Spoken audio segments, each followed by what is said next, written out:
É Galego Notícias, sempre aqui do seu lado, sem fictícias. galegonoticias.com.br, mais uma edição aqui do nosso podcast. Agradecer a presença de Dr. Mário Abreu, ele que é cardiologista, cirurgião, escritor, não é isso, doutor? E também digital influencer, é isso, doutor?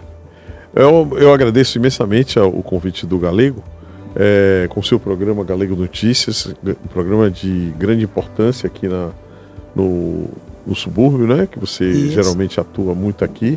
Já estivemos juntos no programa do JNewcast na Band. JNewcast na Band, né? E de lá nasceu essa nossa amizade. Estamos aqui prontos para contribuir com o que o Galego precisar. Não só o Galego, como a comunidade de vocês aqui. É isso aí, agradecer, viu, doutor, a sua presença, por atender o nosso convite. É uma honra imensa recebê-lo aqui. E nós vamos falar, doutor, começar o nosso programa falando sobre AVC, acidente vascular, não é isso? Cerebral. A gente tem notado nos últimos dias que mais de 20% dos jovens brasileiros estão sofrendo com a faixa etária de 18 a 45 anos. E nada melhor do que o senhor para falar sobre esse aumento de AVC com os jovens de 18 a 45 anos. Bem, realmente é um tema importante, tem sido assim, tem tido um crescimento bem pronunciado em relação à faixa etária, o número de acidentes vasculares cerebrais em pessoas mais jovens. Então, esses fatores que estão levando a acontecer isso, né, levando a esse aumento, existe realmente esse aumento nessa faixa de 18 a 45 anos, e principalmente porque antigamente o AVC era algo que começava já na população mais idosa, né? E hoje em dia você tem o AVC batendo na porta do jovem, né? A pessoa que tem 18, 20 anos, claro que são casos assim que são registrados, né? E esses registros vêm associado também à busca da causa, à busca do porquê que isso está acontecendo. Claro que muitos desses casos podem estar associados também a alguma trombofilia, que é o que? Uma condição que leve ao aumento da coagulação sanguínea, certo? Como, por exemplo, as mulheres jovens que utilizam anticoncepcionais associadas ao uso do fumo, elas têm uma condição predisponente para a formação de coágulos, certo? Então, assim como, por exemplo, outras situações, como arritmias cardíacas, a utilização de álcool em grande quantidade leva, por exemplo, em festas, isso e aquilo leva a eventos de fibrilação atrial, são arritmias cardíacas. Nestes eventos de fibrilação atrial, nós temos a formação de coágulos, se você mantiver durante muito tempo. Tanto que se você tem uma fibrilação atrial e ela se mantém durante muito tempo, é necessário que você até anticoagule esse paciente, faça um exame para ver se não já tem trombo, né? Então, é uma emergência médica, inclusive, quando você se sente mal, tem algum mal-estar e algum sintoma que indique que você está tendo uma condição que pode ser uma arritmia cardíaca, é necessário que você faça outros exames, como um eletrocardiograma, faça às vezes até um ecocardiograma para ver se não há a possibilidade de trombo, para que daí você possa conduzir o diagnóstico. Mas são várias as causas, né? Principalmente depois do Covid-19, né? Existe também algumas relações que não são bem explicadas. Alguns falam que foi vacina, outros falam que houve a proteína spike, outros dizem que... Então, são assim, casos que são documentados, mas são assim, aqui e ali, voltados principalmente para a doença vascular generalizada, de uma forma geral, formação de trombos. E a formação de trombos acaba levando a acidente vascular cerebral. Agora, é muito importante também diferenciar o acidente vascular cerebral se ele é hemorrágico ou se ele é isquêmico. Eu ia entrar nessa pergunta. Exatamente. Como é que eu sei, né? Exato. A diferença de um para o outro. Exato. Quando ele é isquêmico, ele é pela formação de coágulos. Esses coágulos entopem os vasos e acabam levando a essa deficiência, a depender do território aonde esses coágulos se aglomeram, né? Então, fechou uma determinada artéria, se foi do lado direito, você tem o lado esquerdo, você tem sintomas do lado esquerdo, você tem, às vezes, até uma hemiplegia esquerda, você tem um desvio da comissura labial, você tem a visão turva. Claro que existe também... Esses são os primeiros sintomas, né? Os sintomas iniciais. Alguns sintomas que podem acontecer. Sim, sim. Por exemplo, muitas vezes você tem o acidente isquêmico transitório. Sim. É aquela coisa que diz assim, ó, ele já tô chegando. Pode ser que a pessoa já tenha essa tendência e ela tem aquelas pequenas formações de coágulos. Então, às vezes ela já tem um desvio de comissura labial, um esquecimento, uma tontura, uma cefaleia crônica e tudo. Então, essa por formação de coágulos, acidente vascular cerebral isquêmico. Mas ele é muito parecido também com o acidente vascular hemorrágico. Só que o acidente vascular hemorrágico, vascular cerebral hemorrágico, está muito relacionado à hipertensão, a aneurismas, a malformações já nos vasos cerebrais, aneurismas que se rompem e a saída do sangue inundando o cérebro, formando os hematomas. Sim. Os hematomas intracerebrais. E esses hematomas, então isso é necessário que você diferencie. E para isso, é por isso que você tem um tempo de janela, né? O tempo de janela até 4h30. Você começou a ter algum sintoma, alguns desses sintomas que eu citei aqui, é necessário que você vá rapidamente para a emergência e busque o mais rápido possível, o médico que identificar, ele irá colocar você o mais rápido possível numa tomografia computadorizada para ver que tipo de acidente vascular cerebral você tem. Porque muitas vezes o acidente vascular cerebral inicial, sendo pego na fase inicial, ele pode ser reversível, principalmente porque existem substâncias que você utiliza que são os trombolíticos que você pode utilizar nessa fase de janela. Mas você só pode utilizar se o paciente tiver, digamos assim, um diagnóstico correto, não é isso? Mas para ter o diagnóstico correto, primeiramente ele tem que passar pelo processo de tomografia. Ele precisa passar no médico. O médico vai avaliar direitinho. Porque muitas vezes o médico chega lá e aí você chega lá e vê, poxa, o paciente está com a pressão elevadíssima. Está com a pressão de, por exemplo, 220 por 140. É um fator principal também, doutor? Um dos fatores principais. Na verdade, são várias, digamos assim, comorbidades, né? São doenças que estão juntas, não é isso? Então, por exemplo, obesidade, muito tempo de exposição à tela, depois do Covid-19 principalmente, as pessoas ficam muito na frente da tela, então essa falta de exercício físico, essa falta de... O famoso sedentarismo. O sedentarismo, o fato de ficar muito tempo parado, tudo isso acaba levando a essa situação, né? Aumento do colesterol, aumento do estresse, né? Estresse contínuo também. O estresse contínuo produz uma substância, o CXCL9, que ela acaba levando a essa lesão das paredes arteriais, acaba elevando a quantidade de cortisol circulante, acaba elevando a quantidade de adrenalina circulante, e tudo isso leva você a ter uma propensão a ter hipertensão arterial. Então, estresse, hipertensão, né? Estresse, hipertensão, obesidade, colesterol elevado, né?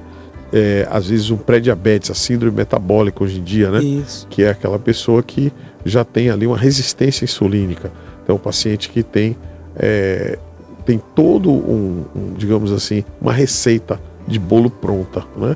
E aí, o que acontece? Essas pessoas, muitas vezes, têm associado a esses fatores todos a genética também favorável, né? Justamente. E esses fatores que agregam a genética são os fatores chamados epigenéticos. Então, essa epigênese que acaba influenciando, fazendo com que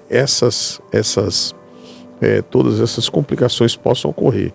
Não podemos esquecer também que existem doenças vasculares também que podem colaborar, né? Existem arterites e situações desse tipo, doenças autoimunes, né? que podem realmente levar a toda essa situação.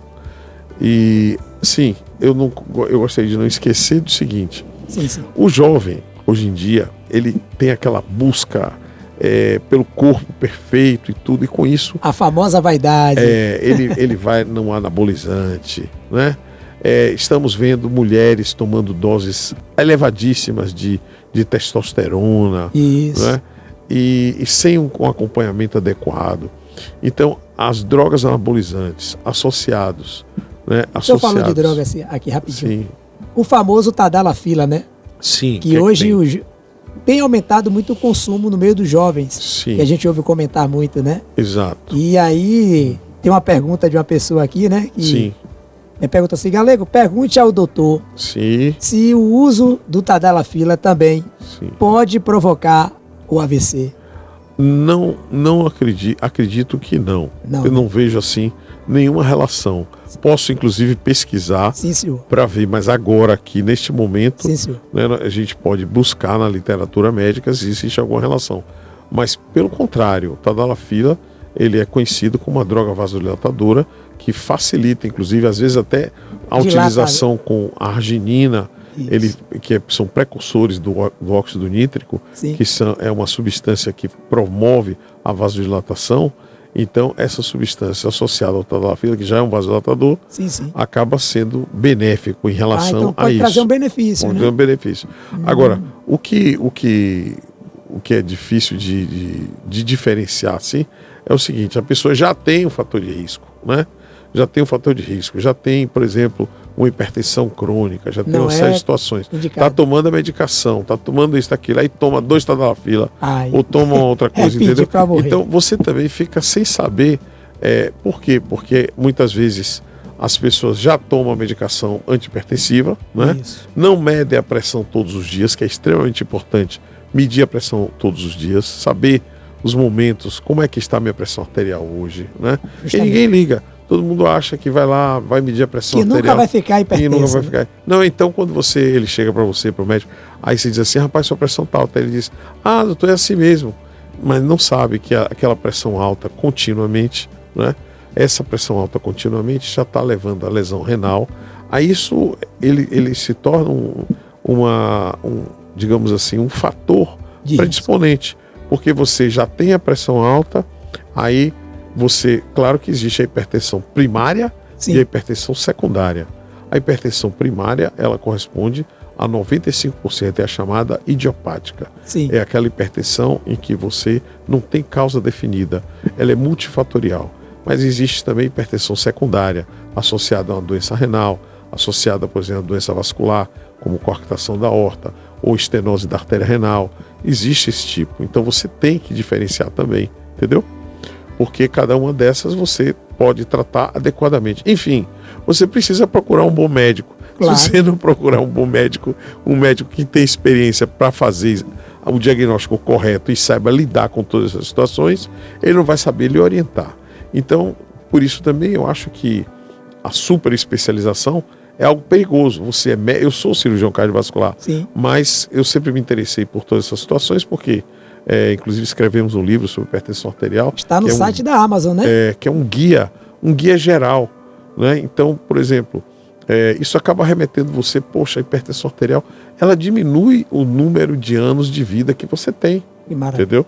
Ela diminui. Então, se você mantém sua pressão arterial mais saudável, em níveis mais saudáveis, abaixo de 14/9, e 14/9 já é nível 1 de hipertensão, né? Então, se você... Já começa o alerta. Se Exatamente. cuide. Acima de 12/8, 13/8 ali, 13/8,5, já é nível 1, já é pré-hipertenso, entendeu? As novas diretrizes da Sociedade Brasileira de Cardiologia já fala disso, né? E elas já foram divulgadas há muito tempo atrás, há muito mais tempo, desde 2020, pela Sociedade Americana de Cardiologia. Sim. Só que aqui no Brasil demorou mais um pouco para se iniciar. Porque aqui, como em outros países, se considerava 14/9, 140/90. Que era o normal. Era considerado, até esse valor, Ah. era considerado normal. Normal. Depois, aí se viu que não, tem que ficar abaixo disso. Sim. Abaixo de 14/9. Então, ali 12/8, 11 por A minha 11 7, por 8, tá é normal? ótimo, tá perfeito. Maravilha. 11 por 8, 11 por 7, tá perfeito, entendeu? Então, muitas vezes é necessário que você saiba fazer exatamente esse ajuste, né? Saiba fazer esse ajuste, procurar seu médico, ver tudo isso, porque esse fator, que é um fator assim, que as pessoas não ligam muito, eles vêm associados, né? Eles vêm associados. Você começa a ter estresse, começa a ter hipertensão, começa a ter obesidade, começa a ter colesterol alto. Às vezes nem precisa ser obeso, muitas vezes você já tem Magrinho mesmo. mesmo do meu tipo assim, né? Pode ter. Eu estou falando muito aqui sem parar, Não, mas mas eu tá gostaria de dar um espaço para vocês falarem, para vocês Não, perguntarem claro. o que Para vocês querem, né? para vocês que estão assistindo agora aqui o nosso podcast, esse é o Dr. Mário Abreu. Ele é cirurgião cardiovascular, Isso. não é isso? Ele é o homem que abre o seu coração assim, ó, pega na palma da mão, com a autoridade de Deus em primeiro lugar, e vai lá, ó, Amém. e executa o serviço, né? Exatamente. E ajuda a salvar muitas vidas. Agradecer, doutor Sim. Mário, pela sua presença e dizer para vocês que estão nos assistindo agora, existe os livros de doutor Mário, né? Ah, sim, Lá sim. no Amazon, né, doutor? Vamos falar um pouco agora sobre o seu livro? Ah, sim. O senhor falou sobre esse livro, o primeiro livro que eu escrevi sobre hipertensão, Sim. eu vou contar para vocês assim, bem aberto mesmo. É uma história pessoal. Só o básico, para Não, deixar é o uma povo história curioso. pessoal, uma história pessoal mesmo. Sim, sim. Eu tinha cerca de 27 anos Sim. e eu estava dando muito plantão. Estava Sim, sim. trabalhando, era médico residente em São Paulo, e São Paulo é bem agitado, né? Então, Imagina. aí um dia eu tive uma dor no peito muito forte mesmo. E aí eu fui na emergência, cheguei na emergência, fizeram um eletro, eu achei que eu ia morrer, porque a dor era muito forte. E aí a minha pressão estava 24/14. Caraca. Era. E aí eu tomei aquele susto, disse, poxa, mas eu estou com essa pressão tão alta. E eu a vida inteira eu treinava karatê, aqui na Bahia eu treinava karatê, nadava ali no Porto da Barra, corria todo dia, treinava karatê nas cabas, treinava jiu-jitsu, corria, fazia tudo.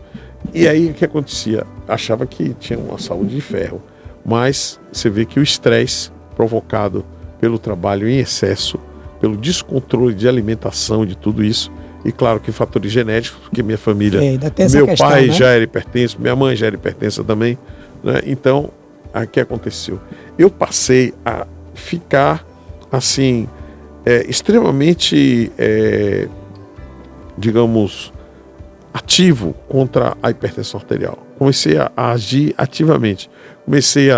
Poxa, eu tenho que mudar as coisas. E foi estudando que eu fui vendo todos os pontos que eu poderia melhorar na minha vida. E hoje em dia, minha pressão está controlada. Às vezes eu passo, é aquela história, muita gente fica tomando 4, 5, 6 comprimidos por dia, de 8 em 8, 12 em 12. Eu acho E aquilo aquela coisa, né? perigo, hein? Não, exato. E é chato, é difícil. E você não controla. Mas você tem que controlar. Às vezes você controlando os fatores de risco, você acaba... Foi assim que eu escrevi esse primeiro livro. Hipertensão Arterial, um assassino silencioso, que está na Amazon. É um livro barato, mas é um livro que ele dá uma visão de tudo que você pode fazer. Vamos colocar aí o link na descrição para vocês aí muito adquirirem obrigado. o livro do Dr. Mário Abreu, que vai te ajudar pra caramba, né? Que é sobre a hipertensão, Exato. que é uma das doenças que mais mata hoje Sim. no Brasil, né, esse Exato. doutor? Esse livro é voltado assim para o leigo mesmo, para a pessoa que vai ter uma ideia geral. Um livro pequeno, mas ele é resumido, mas assim bem direto com relação a todas as medidas que você pode tomar. E o segundo livro, que o primeiro remeteu ao segundo. O segundo livro foi Além dos Anos, que é um livro assim que trata sobre longevidade. Por que longevidade? Porque um dos fatores que influencia na longevidade, claro, que é o coração. Né? Então existia uma palestra que eu assistia que era fantástica, do professor Mário Rigato, um professor lá do sul do país, que ele falava sobre a longevidade do coração. Eu me impressionei muito com aquela palestra e comprei o vídeo da palestra dele, né? E fiquei assistindo. Isso sempre me impressionou sobre a relação que existia entre a longevidade do coração, mas não é o coração, ele está dentro do seu corpo, né? Verdade. Então ele sofre a influência de tudo que está ao seu redor. Precisa de manutenção, então né? ele precisa de manutenção. Então não é só o coração. Você mantém você tem que coordenar, né? Verdade. Digamos assim, você tem que usar a sua inteligência. É claro que É claro que existem os fatores genéticos e essa coisa genética é muito importante, que hoje em dia você faz seu mapa genético, seu mapa do seu genoma, então eu vou saber que doenças você tem.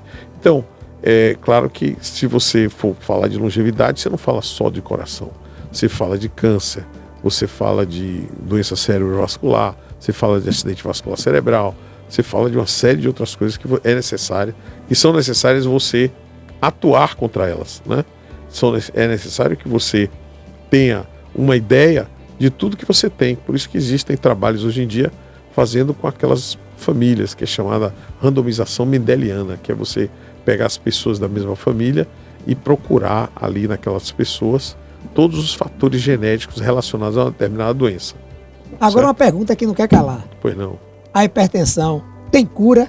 Sim. Que tem gente que acha que não tem cura. Não é, vamos lá, se a hipertensão for secundária, como eu acabei de falar para você, Sim, por sim. exemplo, relacionado à coarctação da aorta, você opera a coarctação, você melhora. Se você tem, por exemplo, vamos lá, uma estenose de artéria renal, você melhora. Se você tem alguma doença renal que você possa tratar, você melhora, né? Se você tem algum tumor, tipo um feocromocitoma, você retira o tumor, você melhora. Isso é hipertensão secundária. Agora, na hipertensão primária, na idiopática, você é muito relacionada aos fatores de risco, né? Ao estresse, em primeiro lugar, a hipertensão, a estresse. Então não a sua vale a dieta, pena hoje ser estressado. Não. A sua dieta é aquela história da ressignificação da vida, Claro, não é verdade? com certeza. Então, muitas vezes a gente acha que o mundo está se acabando naquele momento, e aí você fica desesperado com uma série de problemas que a gente tem, mas a gente tem que sempre botar na mão de Deus. É verdade. E vocês sabem que eu sou uma prova viva disso, porque várias vezes eu tive situações assim de quase morte, né? Imagina. E quando eu tive no Covid, tive série de problemas. Então o que acontece? Eu coloquei minha vida na mão de Deus e graças a Deus estou vivo aqui, entendeu? Sim, Deus me tente, então eu acho que é assim. Eu acho que em primeiro lugar é você se apegar a Deus, é você ter Deus ali junto com você, buscar sempre coisas edificantes, procurar sempre o melhor, buscar tirar ódio, raiva e esses sentimentos todos assim que são deletérios para a sua saúde. Você pensa às vezes que você tem ódio e raiva, mas ele é deletério muito mais para você do que para quem você está tendo, né? Verdade. Então eu acho que você fazer essa melhora geral assim na sua vida, você buscar uma nova ressignificação de vida, você buscar uma nova perspectiva de vida, eu acho que é extremamente importante. Claro que sempre com Deus na frente. É isso aí. galegonoticias.com.br, doutor Mário Abreu, cirurgião cardiovascular. Vocês ouviram agora aí, né? As palavras dele, né? Ele que é um cientista que cuida de um órgão muito importante do nosso corpo humano, né? Primeiramente tem que ter Deus, né? Em tudo, porque sem Deus nem tente. Doutor, só para encerrar o nosso bate-papo, né? Vamos falar mais um pouco sobre acidente vascular cerebral. Tem jovens que perdem muita noite na balada, né? Usos de álcool, né? Aí tem a questão da depressão. Esses fatores de risco, doutor. Sim. Ele acelera o processo? Com certeza. O que acontece? Na medida em que você busca muito prazer fora de você mesmo, então você vai na balada, você quer ali, digamos, você quer fazer tudo, né? Você quer ter uma noite maravilhosa, você quer dançar, namorar você quer namorar à vontade. É verdade. Né? E nem sempre, nem tudo é como você quer. E aí você busca a satisfação também com a droga, né? Então você busca com álcool a satisfação, você busca de todas as formas. Cada dia mais você busca a satisfação fora de si. E o que é que a droga traz para você? A droga traz para você se sente rico, bonito, né? Rico e bonito, né? Infalível, super-homem e tal. Então isso leva você a momentos, né? de reinjeção, né?